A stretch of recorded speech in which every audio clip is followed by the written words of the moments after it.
UFC Fight Night, Blanchfield versus Fiorot just happened.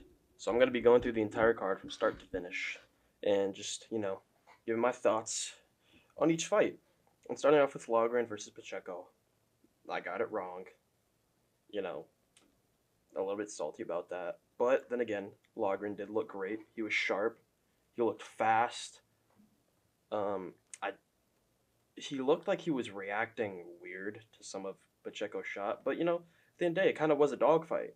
Pacheco was, kind of standing in that pocket, and he was willing to trade.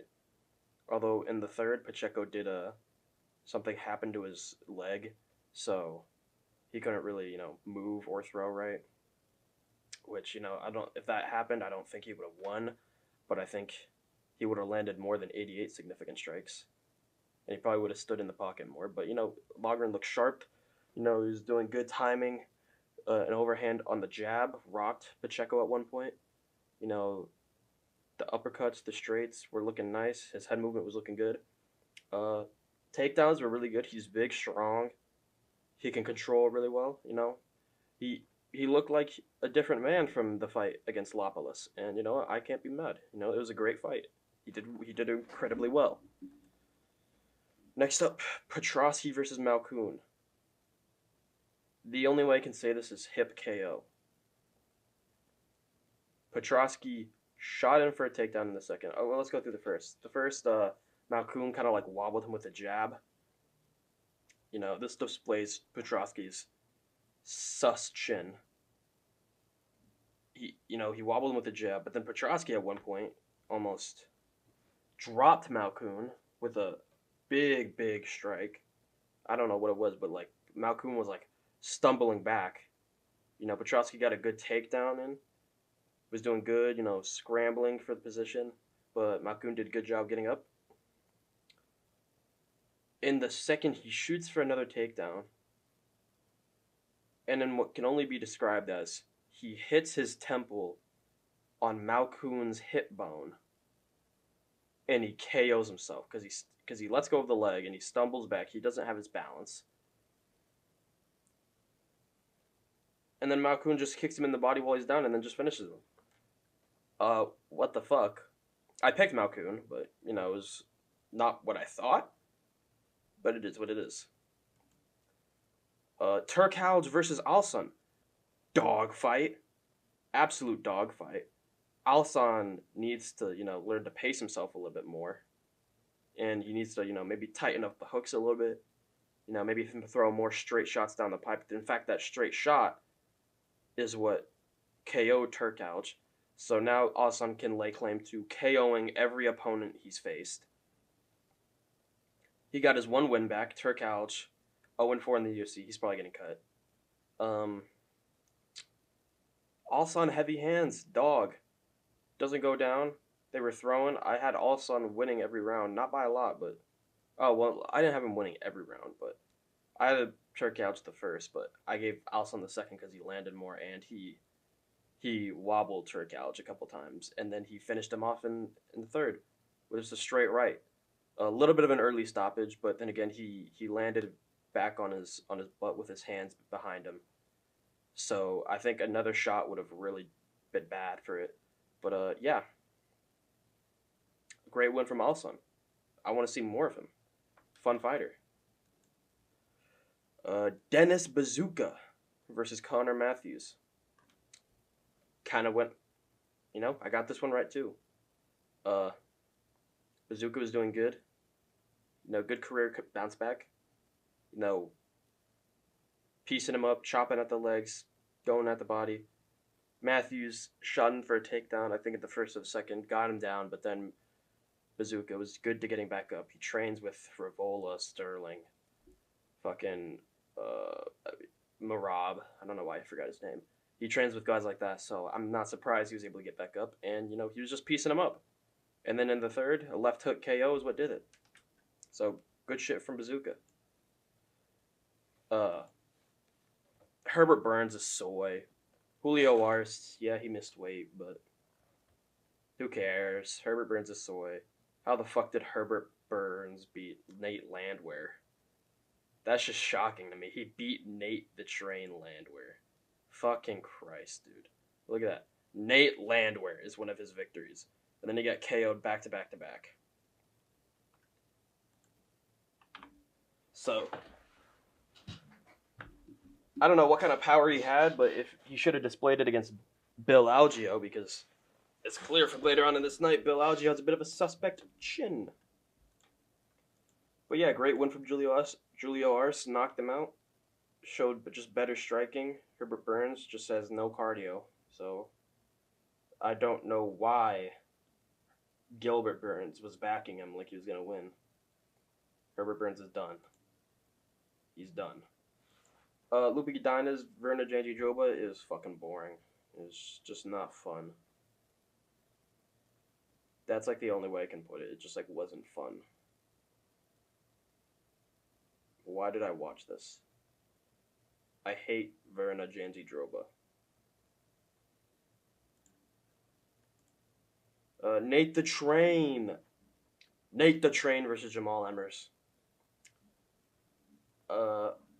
Jamal Emmers was about what I said. You know, he rocked him early. I thought he was going to be able to get it because I thought he was going to be able to stay composed. He didn't. He did not stay composed. Matter of fact, he blew his load all over Nate Landwher. Nate took it like a champ. And then guess what Nate Landwher got? Uppercut KO. Uppercut KO. People were saying behind the head because he landed I think he landed a lead right uppercut and then threw another like right hook that landed behind the ear but not on the back of the head. He landed behind the ear. Think of like Elvis Brenner versus Kenyon Krzyzewski, where it like barely glanced. That's about where it like glanced off like behind the ear. That's where Nate Landwehr's hook landed. Didn't glance, but it hit him behind the ear. So that's why. Was not behind the head. But yeah, I got that wrong, but fuck yeah. Good shit from Nate Landwher. Fuck yeah. Oh yeah, him versus Bryce Mitchell. Him versus Bryce Mitchell I like. Or versus another certain Canadian fella on this card. Good shit, eh? Reese McKee versus Chidi Njokuani. Why did they let Reese McKee back in the UFC? Reese McKee kind of just was like looking for the clinch. I don't know how anyone scored the first round for Reese McKee. Nothing was landing. He was landing on the arms, and Chidi Njokuani was kind of like beating up the body with knees and chopping away at the legs. And that's the story of this fight. Chidi Njokuani is just better. He was just better. Reese McKee doesn't belong in the UFC. What judge scored it for Reese McKee? Kill that judge. Simple as that. Kyle Nelson, Bill Algeo. I know I picked Bill Algeo. But I love Kyle Nelson. I love my man Kyle Nelson. What a career turnaround. He went from being 1-4-1 in the UFC to being on a 3-fight win streak with a KO over Bill Algeo, and he called out Nate Landwher after. I will admit, the stoppage was early. The ref should have let it go. Oh yeah, the reffing was awful. Terrible reffing. We'll get to that after this. The stoppage was wonky, I'll admit. It was a weird stoppage. Algeo was still like fighting back, but he just got hit. Like at the point of the stoppage, he got hit with another big shot where it looked like his legs were buckling bad, but he like held himself under him and it looked like he was about to go out. And I think if the ref let it go maybe another like 7 seconds, see if Algeo recovers and stays good, or if he eats another big shot and he just drops. I think if Algeo dropped, like I'd say if Nelson landed another big shot and Algeo either dropped to like a knee or maybe like just like kind of like crumpled against the cage a bit, then yeah, stop it. But, it was a little bit early. Then again, I can't be mad. Let's go, Kyle Nelson. Woo! Career comeback of the century. Career comeback of the century. This was not a comeback of the century. Nursulton ruziboev versus Cedric Dumas. The story of the fight was just nursulton ruziboev was just throwing a rear uppercut that was landing all day, every day. Cedric Dumas goes in for a combination, lands fuck all,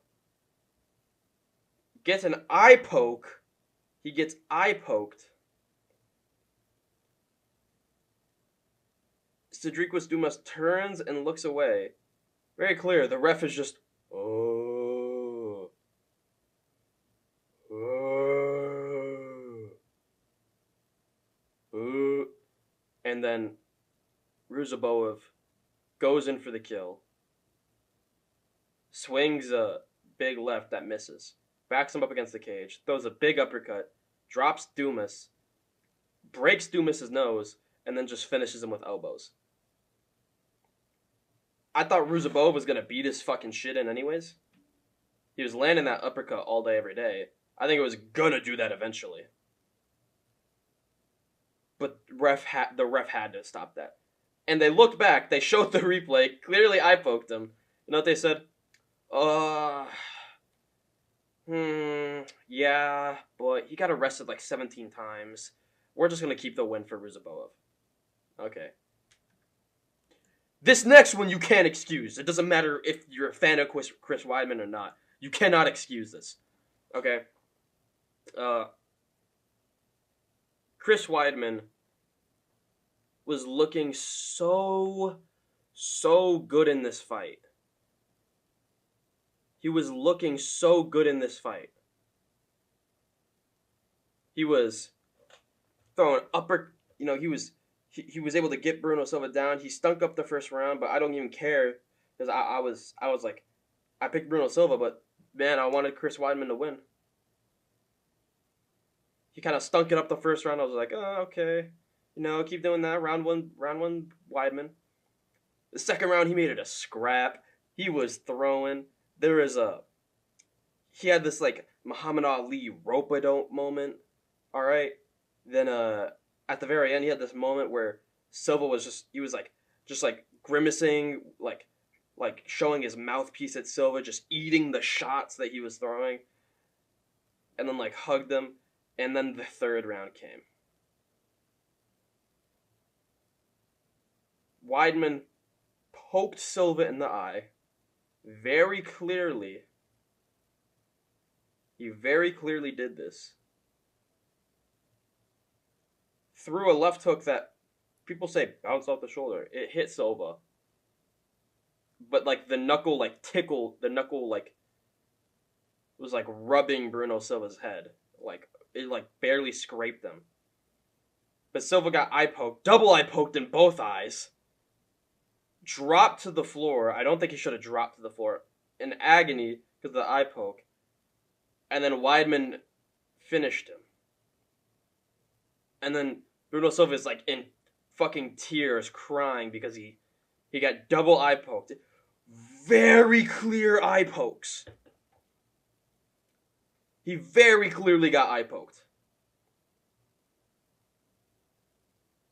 But can't even be mad. I can't be mad. They saw that. They said, the eye pokes is what led to the finish. Let's overturn it to a decision. No point deduction from that third round, so it wasn't 29-27 or even a draw. They just gave it 30-27 Weidman. That's a little suspicious. I don't know about that. This fucking main event. We're not on the main event yet. Joaquin Buckley versus Vicente Luque. Luque doesn't have it anymore, man. Luque doesn't have it. The brain bleed really got to him. The brain bleed, it's so sad. It's actually so sad to see. But it's... I had Joaquin Buckley winning the first round. People, aka a fat Englishman, could say I'm a retard for thinking that. But, when Buckley isn't landing on just shoulders, and you know he's he's baiting out attacks, stepping off in an off angle, and landing a good shot over the hand of Vicente Luque. When he's stepping off on off angles, throwing right hands, landing good straight shots, and landing good shots to the body. I think it's reasonable for me to assume that he won the first round. And yeah, so what? He kicked him off balance. Who fucking cares? But in the second, I don't know how Vicente Luque shoots in for a takedown and then pulls half guard. Then he fucking... It's just... I'm just like in shock because of what happened. I thought Buckley was going to win a unanimous or split decision. But Luque pulls half guard and then he just lets himself get hit. Buckley just starts hitting him constantly. And I think it's really that brain bleed. I think it really is that brain bleed.